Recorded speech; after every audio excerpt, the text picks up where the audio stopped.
Hi, everybody. I'm Francisca Lewis. I'm the IBMA MYP Vice President, and I am very, very excited to welcome Diane today. I was telling her earlier that she has a great gift, and her gift is to make the invisible that is in our guides visible for all of us. I don't know if you had a chance to see her MYP almost 3 unit planning sessions that she prepared years ago and are still extremely valuable to us.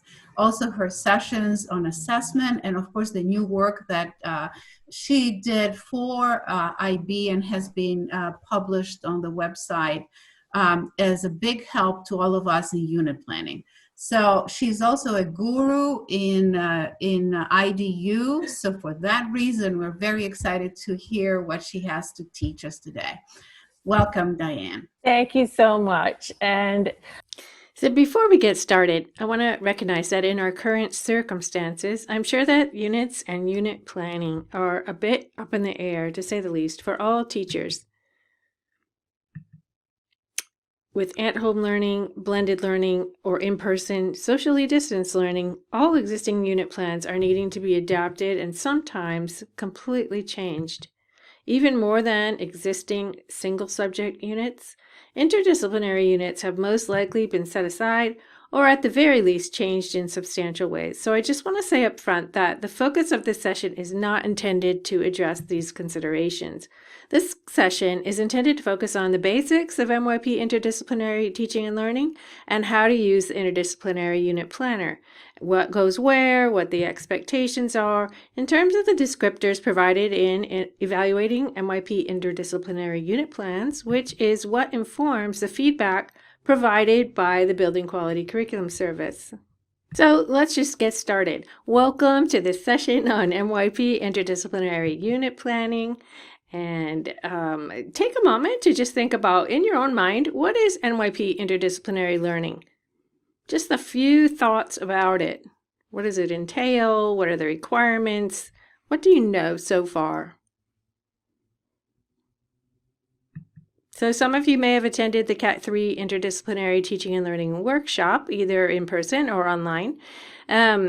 So that will have given you some ideas. And then when you get back to school, it sometimes seems like, I'm not really sure what I'm doing here and how to get going. So we're going to try to address some of those questions by looking at just the why, the what, the how, the basics of MYP IDUs. We're going to consider the main entry points into ideas for IDUs. We're going to look at the statement of inquiry, the purpose of integration section, and briefly look at what a sharing level, according to the descriptors in evaluating MYP unit plans, a sharing level IDU, and if time, we're going to have a brief Q&A. So I think it's important to just think about at the outset, why are interdisciplinary connections important? Like, why are they part of the MYP? So the basic answer is our world is complex. And if we are preparing our students for a lifetime of thinking about and responding to, complex issues, problems, then it's critical that we find as many opportunities as possible to help them make interdisciplinary connections. Let's just look at one example that is on the whole world's minds. And take a moment to just think about what your subject group could contribute to understanding and addressing this issue. Or if you're not a subject teacher, what any subject could contribute to understanding and addressing this issue.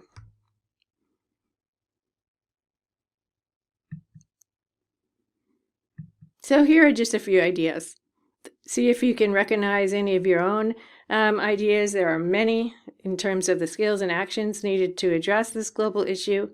Here's sciences, mathematics, physical and health education, individuals and societies, language and literature, language acquisition, design, and the arts. So clearly, the contributions of multiple subject groups would be needed to address this complex real-world situation. So in order to understand MYP interdisciplinary learning, let's look at 3 terms that describe different levels of connection between the learning in different subjects or disciplines. First, the 2 ends of the spectrum, multidisciplinary and transdisciplinary.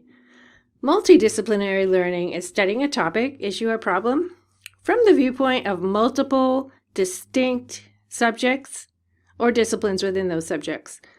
The knowledge and skills are clearly divided, and the perspectives are never brought together to synthesize them.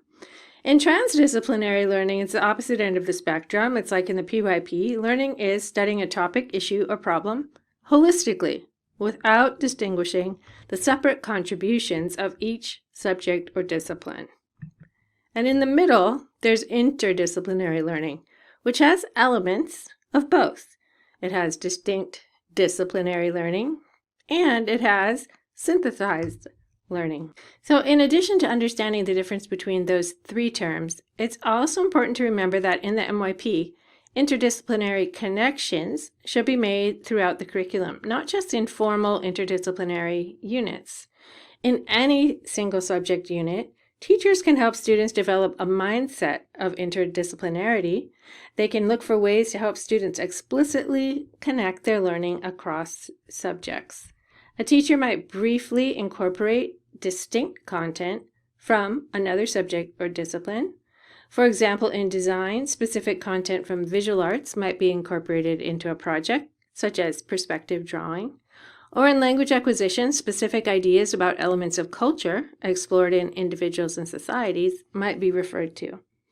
Or a teacher might weave content from another subject throughout different units across the year. For example, in sciences, content from mathematics might be incorporated often, such as data representation and analysis. Another excellent way to help students consciously consider how each subject can contribute unique perspectives to an issue or an idea is to form connections through concepts. This might be a whole workshop in itself, but briefly, when teachers are aware of the concepts that are explored across subjects, they can tap into what students already know or think they know about a particular concept and consciously consider how each subject might provide a new entry point into understanding that concept. An example of this could be with the concept systems. Design, individuals and societies, language acquisition, language and literature, mathematics, PHE, and sciences could all provide a unique perspective about the meaning and purpose of the concept systems. Teachers need to be aware of the learning in other subjects so that they can make these conceptual connections explicit. But today, we are going to focus on interdisciplinary learning that involves 2 or more subjects in a formal interdisciplinary unit. So let's look at the elements of a formal MYP interdisciplinary unit more closely.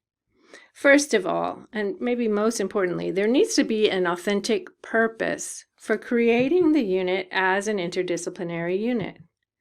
A purpose that cannot be achieved through only one of the subjects. There needs to be substantive, disciplinary learning in both or all participating subjects. Each subject needs to contribute meaningful content to the interdisciplinary purpose. There needs to be distinct, meaningful disciplinary learning experiences. Students need to receive feedback on their disciplinary learning. And optionally, there can be summative assessment of disciplinary learning. That could be recorded in your subject gradebook. And the contributions of both subjects should be balanced in their importance to the interdisciplinary purpose.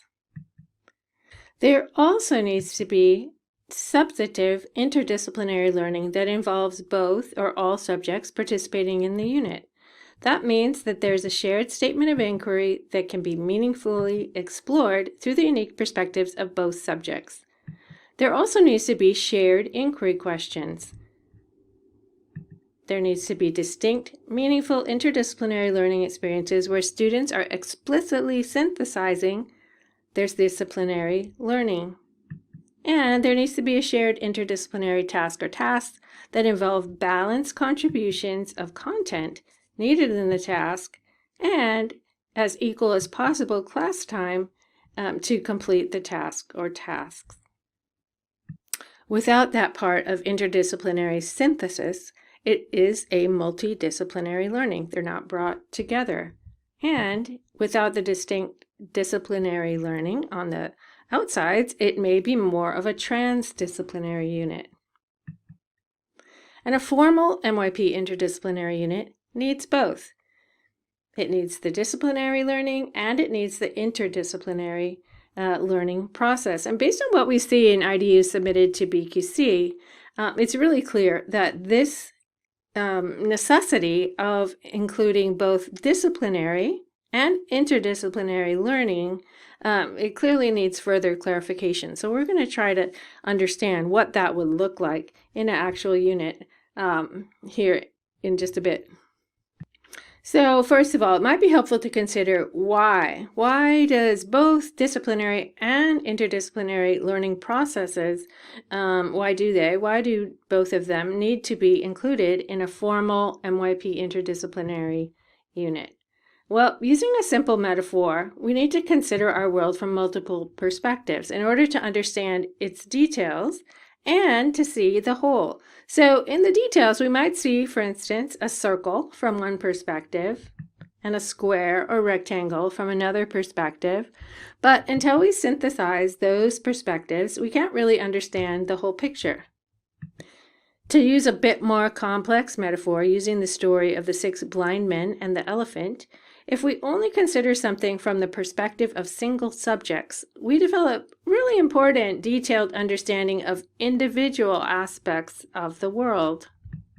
However, we won't develop an authentic, holistic understanding of situations, or issues, or problems, or basically life in general, until we synthesize those perspectives. We need both. So clearly, we know that each subject or discipline provides a unique perspective on the world. Each subject has unique ways of perceiving, making sense of, communicating about, and taking action in response to the complexities of our world. So when students can become consciously aware of the benefits and challenges of each subject's unique perspective and potential contributions, they can be more intentional in their thinking and in their problem solving. They can select elements from different subjects' knowledge, understanding, and skills, and combine them in innovative ways. It's that metacognitive process of explicitly isolating each subject's perspective and then being explicit in bringing those perspectives together. That is what can make MYP interdisciplinary learning so powerful, and how it differentiates it from multidisciplinary or transdisciplinary learning process. So just to summarize, there are 3 basic elements that we need to remember about formal interdisciplinary learning and developing a formal interdisciplinary unit plan. There needs to be disciplinary grounding, learning that is explicitly exploring and clarifying the unique content and perspective of each participating discipline. Second, there needs to be a synthesis, a learning process that explicitly brings together the contributions of the participating subjects to help students form deeper and more holistic understanding. And third, there needs to be an element of taking action, of doing something meaningful with that combination of knowledge, understanding, and skills in the integrated summative task. So that's the basics of the why and the what. So now we're going to consider the how. And sometimes the first hurdle is, how do we even start to think about developing an IDU? What are some ways that we might come up with some ideas? And I'm going to tell you, first of all, the worst place to start. Can you guess what it might be? It's compliance, because we have to. It's a requirement. However, this is often where IDU planning starts. And I'm going to go out on a limb here to say that it may be better to hold off on doing an IDU until you can come up with a meaningful reason to develop one. The unit doesn't have to be perfect, but there does need to be an authentic purpose for putting the time and effort into making an IDU happen. So, when I see posts on different online forums saying something like, hey, everyone, I need to create an IDU with math and language acquisition. Who has ideas? That approach really makes me cringe, because seriously, writing and implementing an IDU just for authorization or just to try to include, say, some idea about including all subjects into some sort of interdisciplinary to make it fair across subject groups, that could result in meaningful learning. However, it might just as easily, or even more probably, result in confusion for students and a really frustrating experience for the teachers. There needs to be a meaningful purpose. So let's look at some ideas about how we might come up with some ideas for creating meaningful IDUs. So let's just consider 4 of them. So a place that many teachers start is looking for links in existing unit content. I've found that when first starting to bring in IDUs, it's very rare that there are multiple teachers who are excited or willing even to eliminate one of their existing units. So often, a school will have a grade level meeting in which teachers maybe share their scope and sequence, just talk about their units, do a round robin, try to figure out what do we all teach, and then they try to find connections that would seemingly not require too many changes in those units. So can this work? Maybe. Possibly. But will it be as simple as basically teaching the same existing units and just adding on a summative task that incorporates elements of both subjects' content? No, it's a lot more complex than that. So when developing an IDU based on connected content, we need to be careful to move the unit beyond multidisciplinarity, just having those 2 existing single subject units side by side, and then coming to, in the end, to having some sort of shared summative task. So an example, let's consider an example. It might be if an individuals and societies teacher and a language and literature teacher identify that they both have units that have a connection through content related to Africa, and more specifically, colonialism in Africa. So look at that idea more closely. So in individuals and societies, let's just say that the existing unit is about the history and impacts of colonialism in Africa. And in language and literature, the existing unit has students reading and analyzing 2 texts, Things Fall Apart and Americana. So what is it going to take to move these 2 existing single subject units towards a deeper purpose for developing an IDU? Well, we need to develop a conceptual idea that can be explored in a meaningful way. And here's one idea. Both subjects might explore the key concept, global interaction, individuals and societies from a historical and our sociological perspective, and language and literature from a literary perspective. They could also both explore the concepts conflict and culture, particularly as they relate to the key concept, global interaction. Now, while both of these related concepts, conflict and culture, are drawn from individuals and societies, they also have meaningful relevance in language and literature in terms of how authors use these concepts to develop a storyline. So these key and related concepts might be selected. Then a conceptual understanding needs to be developed that describes a meaningful, active relationship between the concepts. This idea should be relevant to and explorable by both subjects. So the conceptual understanding, such as global interactions can result in cultural conflicts, might be developed. Then a global context and exploration could be identified that could provide the context for inquiry throughout the unit in both the disciplinary learning processes and the interdisciplinary learning process. So let's say that personal and cultural expression is selected with the exploration, values, and ways of life.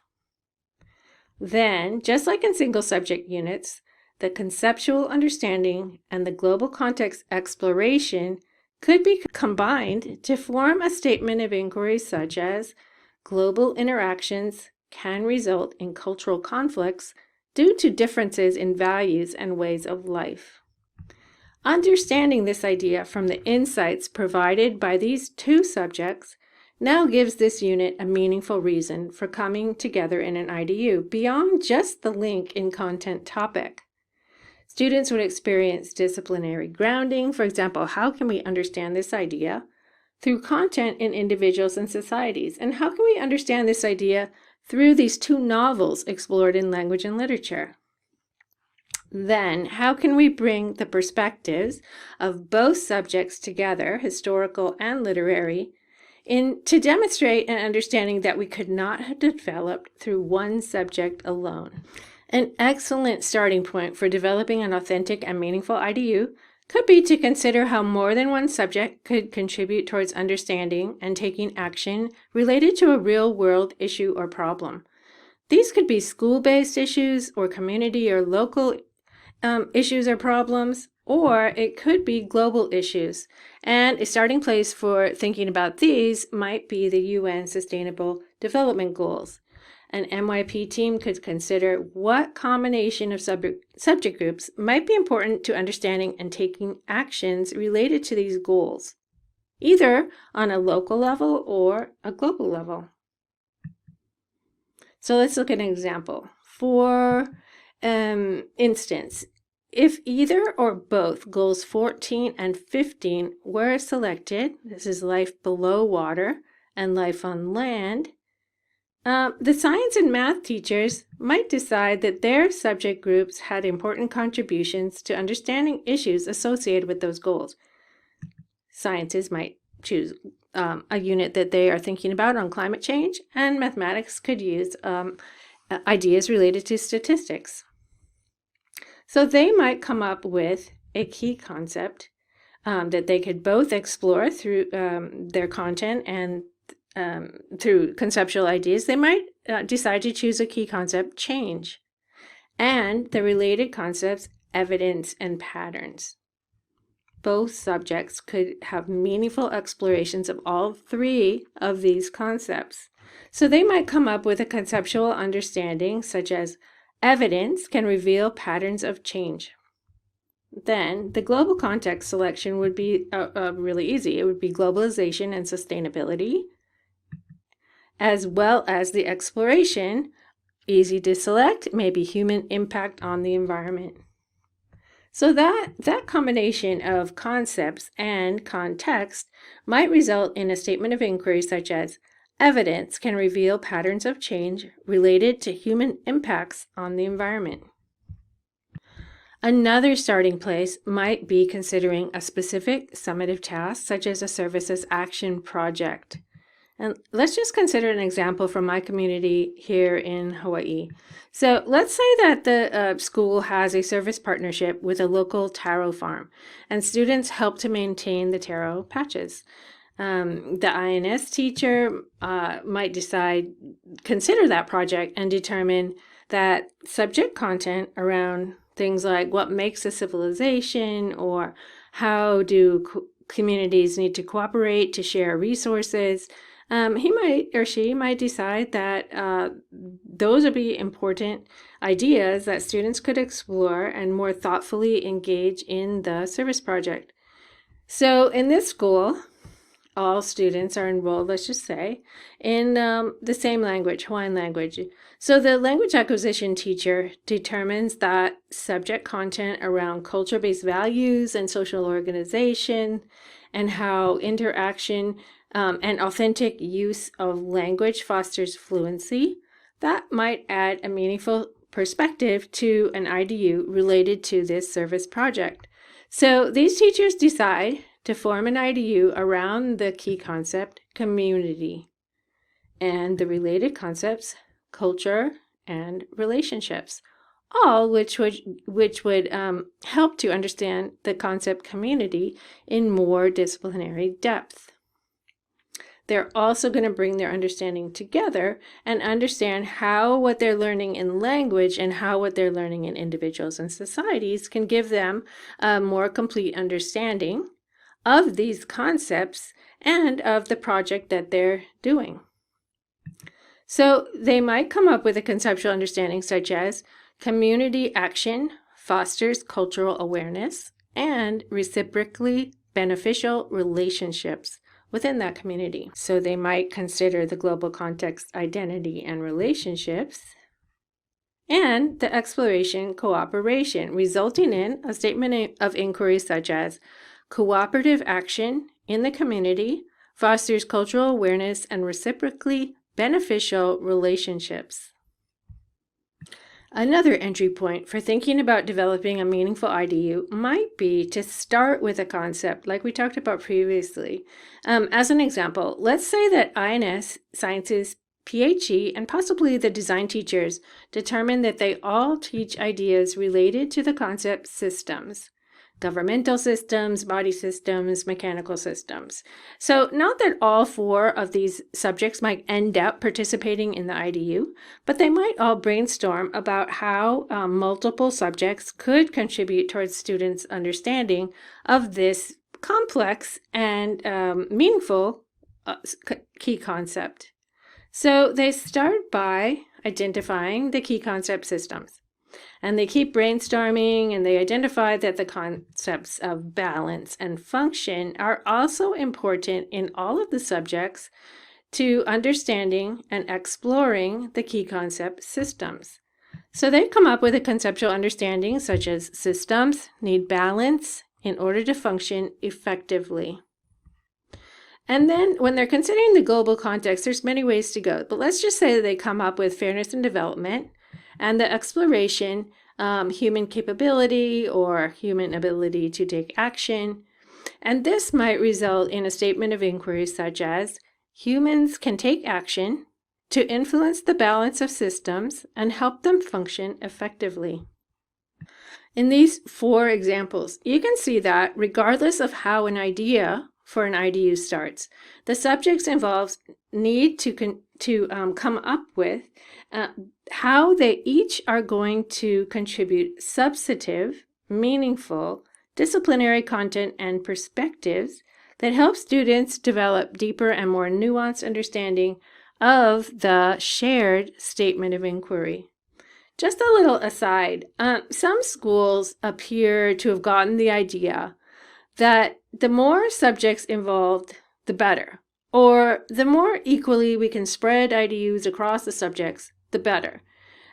Well, while that is possible to come up with great ideas by doing that, it does involve a lot of planning to meaningful involve many subjects in a unit, or to involve subjects that might be more difficult due to either their content or their place in the schedule. So I wouldn't worry about that, because the main idea is to have a meaningful purpose for developing these IDUs, even if a certain subject, like individuals and societies, lends itself more easily and is a more frequent participant in IDUs. So it's important to remember that if a subject's contribution, you're considering multiple subjects, let's say, and if a subject's contribution is minor or peripheral to the learning or to the summative task, it's probably best to keep that subject as a separate single subject unit and just make a connection, an interdisciplinary connection, if it's desired, to the learning that's happening in the IDU. Then that peripheral subject wouldn't need to be a part of the summative task or part of the interdisciplinary learning process that teachers are developing. Okay, so once you have a general idea for an IDU, here are some steps that might be helpful to take when you're developing the shared statement of inquiry. So there can be a brainstorming process. You can talk it out, you can write it out, you can mind map it on a big whiteboard. Everybody contributing their ideas about how each subject could make contributions towards the interdisciplinary purpose. Then you can look at those notes and try to call out, identify, circle any key and related concepts that might align with those ideas. Remember that both or all of the participating subjects need to be able to explore the identified concepts. Then they can brainstorm possible conceptual ideas that express a meaningful relationship between those concepts, and then choose the best fit, That might take a whole lot of brainstorming and rewriting and crossing out and rearranging of the words, but it's important to come up with an idea that is meaningful, again, to both subjects or all subjects, and also that is accessible for students. After you've come up with that conceptual idea, that conceptual understanding, it's important to think about what context that could be used to inquire into that idea and into the content of both subjects or all subjects throughout the unit, because we want to have a learning that is applicable in a real world context. So we need to look at those global contexts and pick the broad context that could be used by both subjects. And then we're going to narrow down that broad context category and describe an exploration. So that's how it's called the exploration, because the conceptual idea is going to be explored, the content is going to be explored through this context. So this can be a word, words, multiple words, a phrase, selected from the list of example explorations identified in MYP from Principles into Practice, or it can be a customized word, words or phrase, inspired by those examples. The final step would be to incorporate the exploration into the conceptual understanding to form the statement of inquiry. And again, that statement as a whole needs to be understandable, relevant, and meaningful to both or all participating subjects. So before we take a look at an example IDU, here's another key element of an IDU that needs further clarification: the purpose of integration. This is really important for teachers to get clear on what is each subject bringing to the table in terms of this reason for having this IDU, and then how are we going to bring those subjects together. So here's some tips that might be helpful when developing the purpose of integration section. So you need to include a clear explanation. So what is the first subject or one of the subjects contributing in terms of content, in terms of understanding the concepts from their unique perspective? What is the second subject contributing, etc., for each of the participating subjects? And then you're also describing how and why students will synthesize the contributions of both or all participating subjects. And just as an aside, the new guide hasn't come out yet, but it is not going to include forms of integration any longer. There was more misunderstanding caused by those than they were helpful, although they still might be helpful for you to inspire some ideas for creating an IDU. But it's not going to be in the guide anymore, and so you do not need to identify a form of integration. So let's take a look at that sample IDU. So this sample would demonstrate the sharing levels in each section of the unit plan, and it would take a long time to go through each individual section. So some of them I might just scroll through so that you can pause the video and take a look at the details of the different sections. But we will talk through a bit about what should go in each section based on what evaluating MYP unit plans and BQC are looking for. Okay, so this IDU involves two subjects that brought existing units together by connecting concepts. So it's a science physics unit, MYP 5, combined with design. It's called Ship-Shape Systems, and in the science existing unit, they had a unit on electrical circuits, and in design, they had a unit on model boat construction. So let's take a look at the purpose of inquiry section so that you can see what we were talking about earlier. You can see that there are two paragraphs where each subject's disciplinary knowledge contributing to the integrated purpose are described. So in sciences, they're going to explore systems related to electricity and electronic circuitry. They're going to design interactive simulations and hands-on labs. This is all during the disciplinary learning process. They're going to evaluate evidence of efficacy in the function of electrical systems, and they will consider how the process of scientific method promotes critical thinking that can result in innovative solutions. So you can see that already they know what the concepts are and what the relationship between the concepts are. So this section at the beginning, when you're first brainstorming, what are we going to do? It might just be a bunch of notes about expectations or general ideas about lines of inquiry in each subject. And they might have an idea about a summative task that they might also want to sketch in.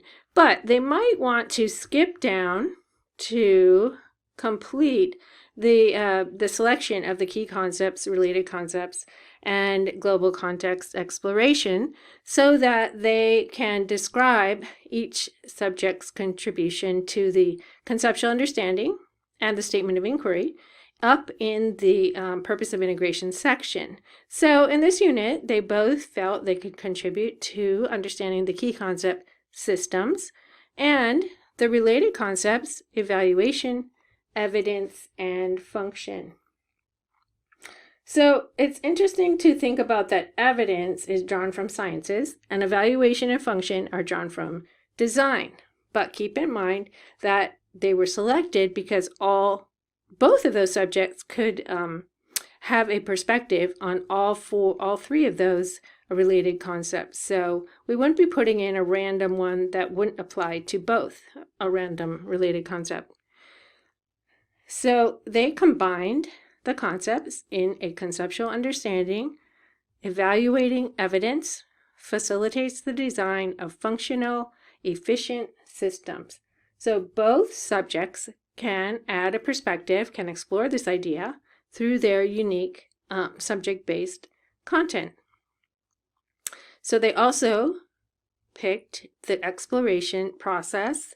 Well, it's processes and solutions in MYP from principles into practice, but they are listing it just as a list of explorations so that they could easily include it into the conceptual understanding statement. So they picked the global context, scientific and technical innovation, and the explorations, process, and solutions, which they would both be able to use as the context for their disciplinary learning, and it would be a good context for the interdisciplinary learning process.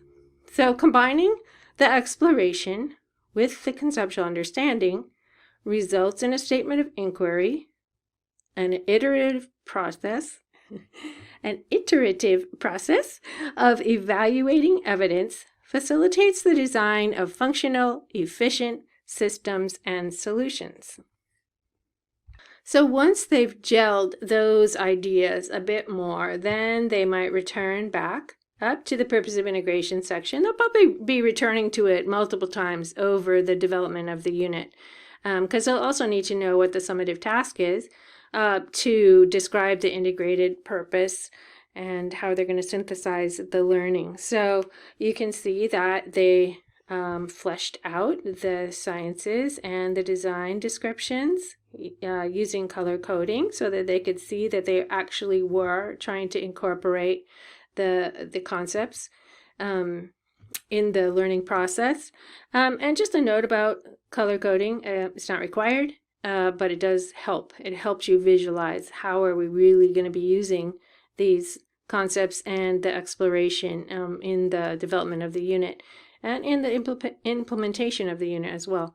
So the third part is developing the description of the integrated purpose, how their learning in both subjects are going to be combined, and then what are they going to do with that combined knowledge in their summative task. Okay, so moving on to the inquiry questions. So remember that the inquiry questions listed in this section need to be explorable and relevant to and by both subjects or all subjects participating in the IDU. So if you're wondering where the content-based questions go, we're going to see an example of that. They go in the learning description of the learning process.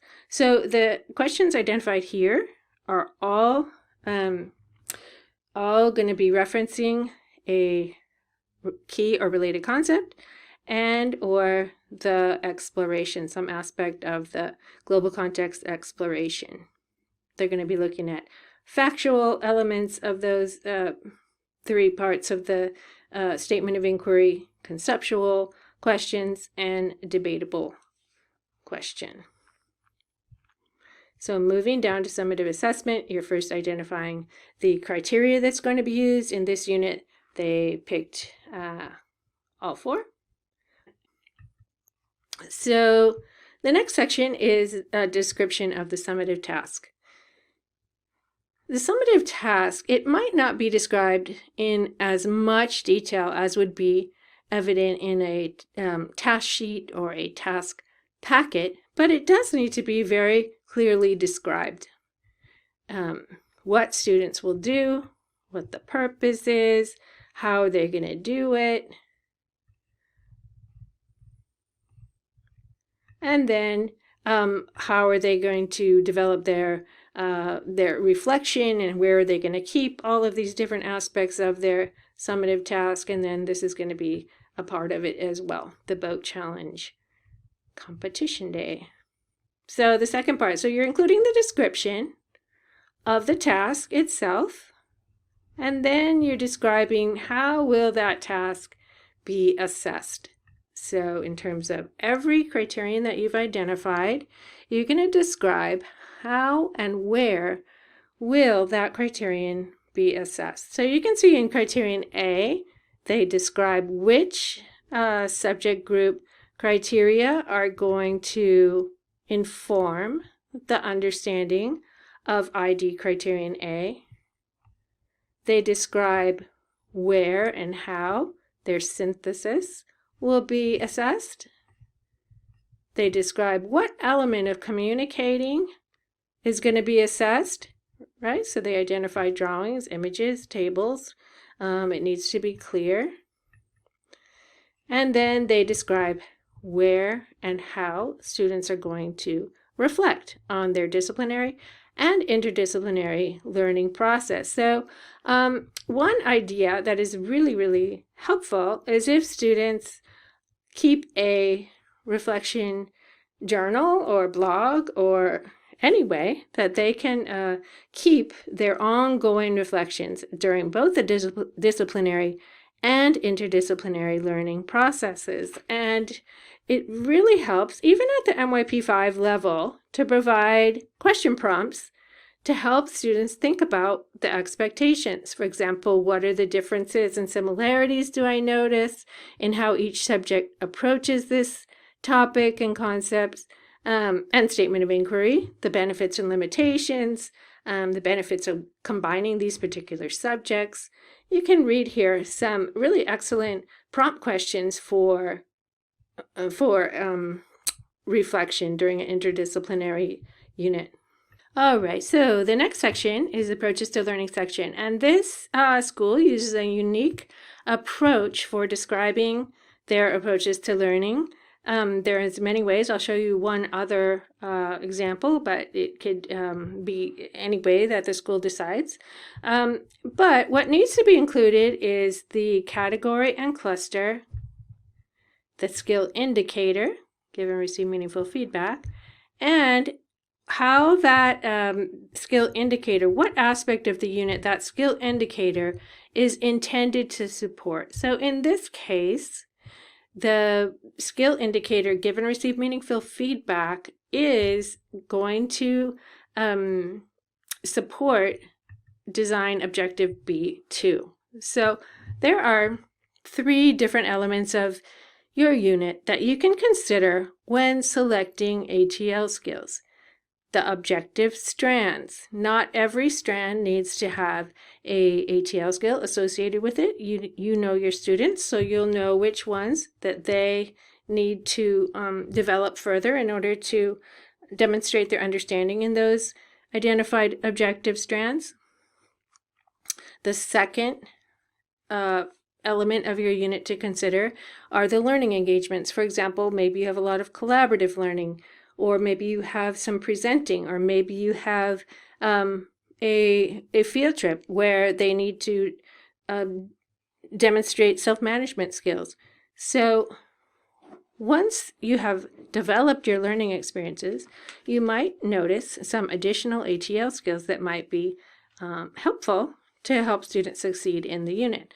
So the third part is to consider the summative assessments.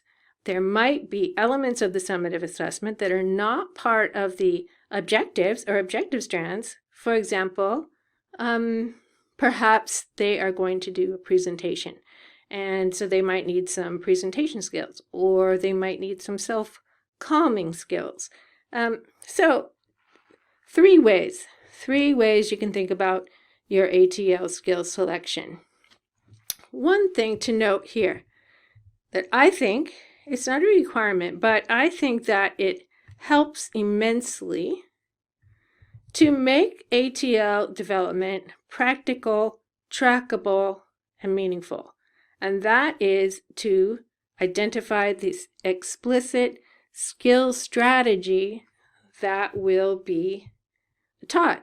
So in this case, the skill strategy, glow and grow, is going to be the specific strategy that they're going to learn and practice in order to give and receive meaningful feedback. So they identify that and how it will be taught and practiced. Okay, so I'm going to just scroll down slowly so you can see each of them.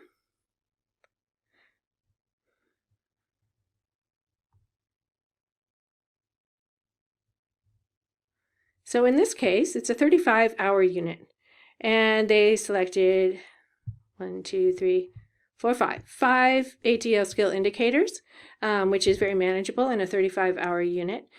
So when you're thinking about that, if you've selected very complex ATL skills, like some of those research skills, they're very complex, and you might just have that one ATL skill indicator that you're supporting throughout the whole unit. However, there are many skill indicators that are fairly easy and quick to teach a skill strategy and to practice it and to provide feedback on it using a 3-column chart or using a reflection prompt sequence like is illustrated here. Those are fairly easy and quick. So you may have multiple, like I've seen really excellent ATL sections that have about 8 ATL skills. What you don't want to do is just throw in as many ATL skills as you can and then never really address them. So you're going to need to identify when and where they are taught in the learning experiences section. I also wanted to show you a different format for describing your ATL skills. Although if you have ManageBack, it's a matter of clicking it and using the details text box to describe these other elements. So, but if you are writing it in a Google Doc or in a Word doc, you're going to see that you can describe the skill category, the skill cluster, the skill indicator, and then make that connective statement that is represented in workshops in order for students to, and like you said, like I said earlier, objective strands are one of the things you can consider when selecting ATL skills. So in order for students to, objective C1, develop a clear, feasible, understandable, wait, I'm not reading it correctly, to develop a feasible, clear, imaginative, and coherent artistic intention, they will need to, and then here's the skill indicator, set goals that are challenging and realistic. Here's the skill strategy, SMART goals, and then a description of how it is taught and practiced. And then it also, in this particular school's unit plan, they also indicate where in the lesson plans this skill strategy occurs. Now we come to the disciplinary grounding section of the IDU planner. And this is where there are 2. It's really difficult when there's more than 2 to have it side by side, but Multiple sections could be developed. But here it is. You are identifying the subject. You're identifying the objectives from that subject that are going to be addressed during the disciplinary learning process, and perhaps the interdisciplinary learning process as well for both subjects. Then you'll have a section of related concepts. What's the difference between this section and the earlier section where you're identifying the concepts, the shared concepts up above? Well, that's just it. The top the top related concepts section is for those shared related concepts. This section is where you might, in this unit, there are none that are separately explored by each subject. But if you did, you might be identifying a related concept that only your subject is exploring. And that subject might add disciplinary depth to some element of either the disciplinary or the interdisciplinary learning process. So this would be where you would identify those related concepts that are only explored in one of the subjects. The next section is where you're identifying the disciplinary or subject-based content that is going to be contributed to the interdisciplinary purpose. So in each subject, the content is described in terms of, in this unit, prior knowledge, which is very helpful to have that category. And then these three categories, factual, conceptual, and procedural knowledge. It's really helpful to organize your description of content in this way. And it is looked for by BQC reviewers, so it's part of evaluating MYP unit plans. So they describe that, clearly describe their disciplinary or subject-based content. And then we come to the learning process. So in this particular school, they are able to bring the students together, all of the students in science and design, so that they can have a consistent, clear picture of what this interdisciplinary unit is going to be about. It might be during an assembly period, or they might have a back-to-back that they might be able to have all students there.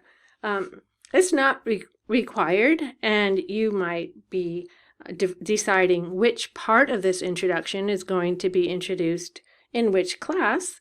But in this case, they might have a hook to get students excited about the unit and to figure out what their prior knowledge that they're going to bring to the table in this unit.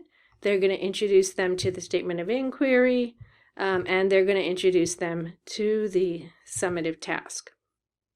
Then we're going to describe the disciplinary learning engagements and teaching strategies. So you need to describe what students are going to do and the order in which teaching and learning occurs. So this is a very clear example.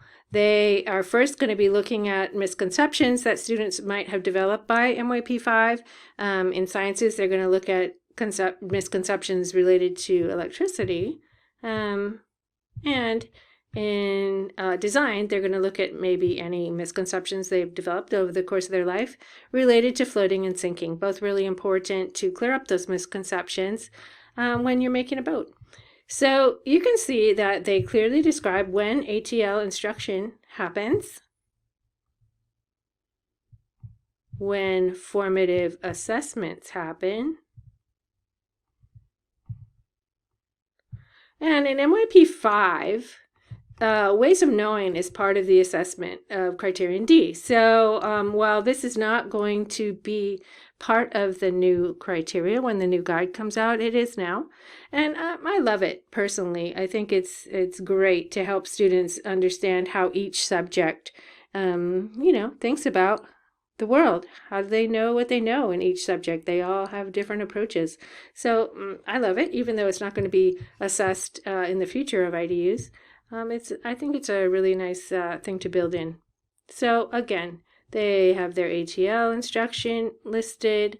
And here's an example of how a common shared inquiry question is then unpacked from the perspective of the particular subject. So they're looking at what is an efficient system.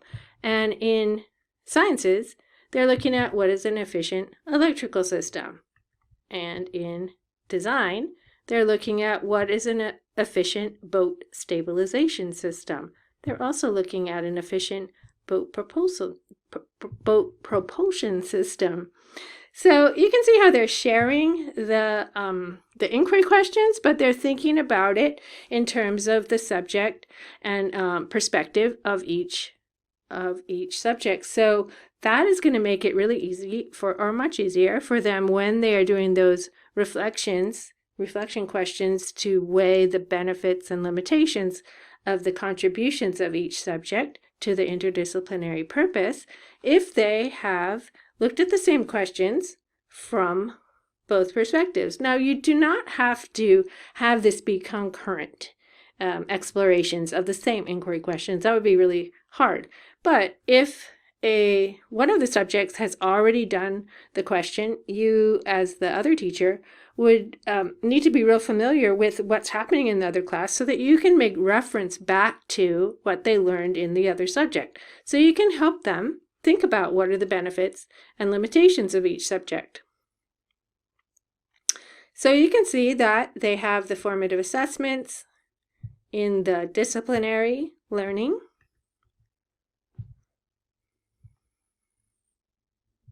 Yep. And in design, they even have a summative task in the design folder. So that's fine. You can have a summative task during the disciplinary learning process, and those marks can inform both ID criterion A and can be recorded in your subject gradebooks. So then we come to the interdisciplinary learning experiences and teaching strategies. So you can see that they indicated that learning would take place in both class periods. And they just described the interdisciplinary learning process in terms of a flow. But they will need to decide which of these activities are going to happen during each class period. I have seen this section divided into 2 columns, again, showing what's happening in each subject during the interdisciplinary learning experiences. But just remember that in both classes, they're going to be interdisciplinary learning experiences. So there'll be a synthesis of content and ideas from both subjects that are explored during this part of the unit. You're not going to go back to just subject-based learning. It's all going to be synthesized learning and development of the summative task, the integrated task. All right. Then we have the formative assessment section, and if you've submitted your unit to BQC, you may have gotten the feedback that it might be helpful to organize this section in 2 sections. One, the informal feedback, and these are just the ongoing types of feedback that are provided to students, and it can be either based on the criterion descriptors that you're giving feedback on. Maybe you're not giving a score, a mark, but you are giving feedback in terms of it, or it can be just any other kind of feedback, right?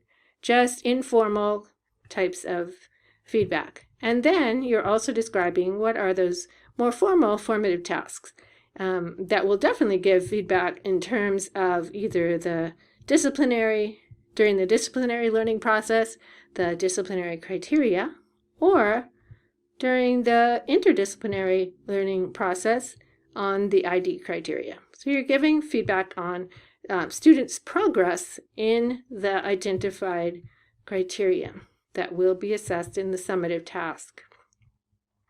Then we come to the differentiation section, and again, organizing this section is very helpful.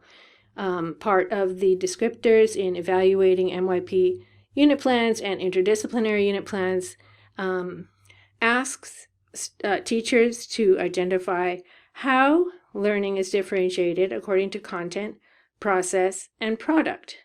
So we'll look at that in just a sec, but just know that MYP does do that universal design for learning where access to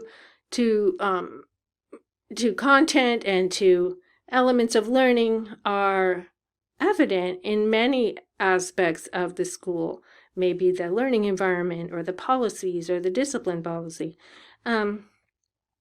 But in terms of unit planning, you do need to identify how the content or how students will access that content, how will that be differentiated for different types of learners or in different modes, or for students who have particular language and learning requirements. And then in terms of the process, how will students make sense of the content in different ways? And then how will students be able to demonstrate their learning in different ways, mostly in terms of voice and choice, but also there might be particular student needs identified in terms of the type of support that they will be provided. Then we come to the resources section, and each subject is identifying the teaching and learning resources that are used during the teaching process or are available for students to access on their own or during the learning process. And they might identify community resources that might come in to talk, and then they might identify the materials that they have to have on hand for the unit. And last but not least, let's look at the reflection section. I'm not going to go through this totally, but just so that I will scroll through slowly so you can see the depth of thought that went into this particular unit. Now, know that the length of the reflection is not part of, it's not prescribed by MYP. Your school might have more detailed requirements for this section, but what is asked in the evaluating MYP unit plans and in BQC is that it's thoughtful. It's thoughtful and it's practical and it's clearly useful to the teacher. It wasn't just an exercise in thinking that the teacher did. I mean, not in thinking, but in writing. It's not just a checklist. Let's just get this over with. It's very clear that it was meaningful and thoughtful. And maybe they are describing what kind of research they did to create the unit and how this was applicable in the prior to teaching section. Maybe they are including what worked well, what did not work well, and why, and how they might be changing it next time they teach it in order to better help support students. Then in this one, I love this. They are identifying the some additional resources that students found that they might want to use the next time. Okay. So clearly very thoughtful. If you can stop the video and just read through these reflections, you'll notice just how much thought went into it and how helpful these reflections are going to be for the teacher. So that's it. One particular unit plan, and hopefully that has been helpful to you, and we'll see if we have a bit of a time for some question and answers. Any questions about any of that, or?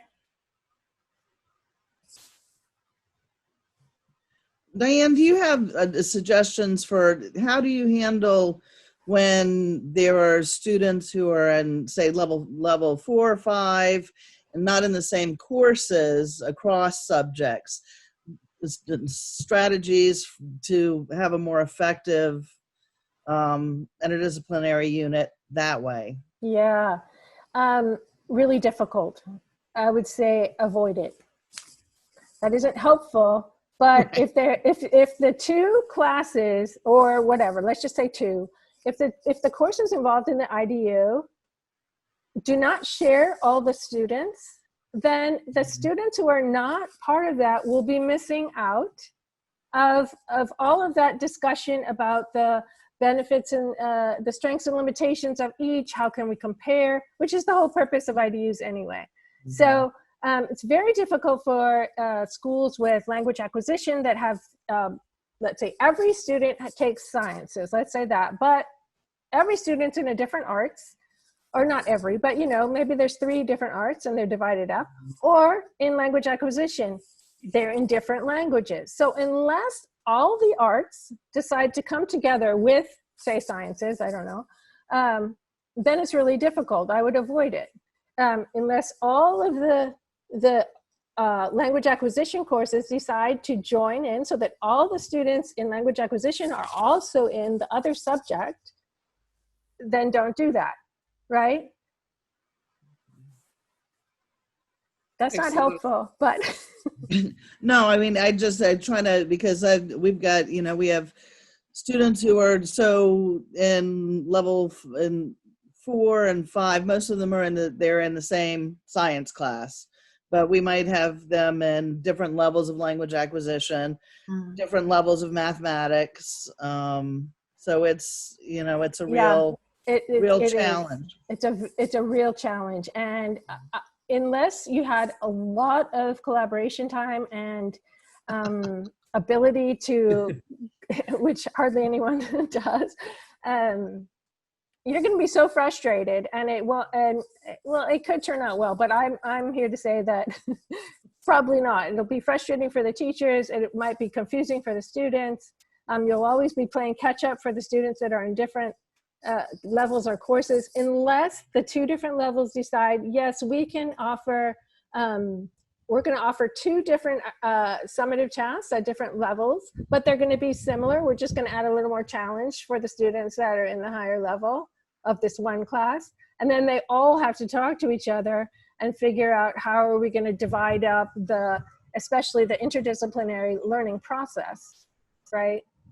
Mm-hmm. So, I hate to say this because I know that it is a requirement for evaluation, but if someone is worried about that, the evaluation team, which I've been on, they are not there to like ding people. If you have a plan for how you're going to develop your IDUs, and that's all you don't have any yet, and you didn't turn them in to, part of your evaluation process. I think that's even more honest and authentic than turning in IDUs that are so complicated or so were unsuccessful, or you know what I mean? Yeah, I hear you. Thank you. Thank you. And now I have a question to follow right along with that one, which this is so helpful, and it's so funny that I just finished my evaluation on Friday, and one of the things was we did turn in some of the documentation for the IDUs, although one of the teachers who was the lead in it couldn't be there for the evaluation. And so some of the other teachers were asking about, like, oh, wait, we did that? Or I know. But exactly. Yeah. But I do, I do think we want to take our IDUs, even though we had, we had one actually that was really great with a town hall with elected officials that our students wrote letters to them. But what I want to take it to the next level in terms of really making sure that, okay, not just that we got documentation for, but we really do a good job of making sure we're purposeful about it and that we really take advantage of the interdisciplinary section. And I love the idea of starting with the introduction of the interdisciplinary piece and putting that together. And I just want to wrap my head around the next piece then we have the separate disciplinary, but then also that other interdisciplinary can also be separate as well in terms of, but it's just interdisciplinary learning activities taking place in each class. Okay. Exactly.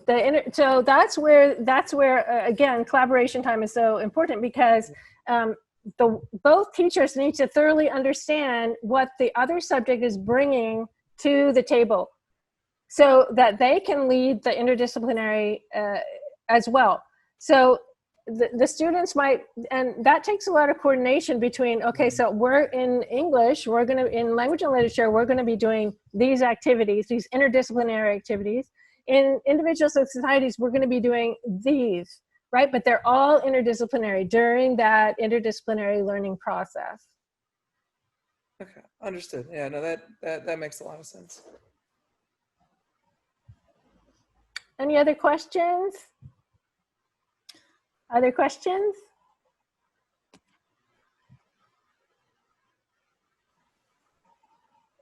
that it?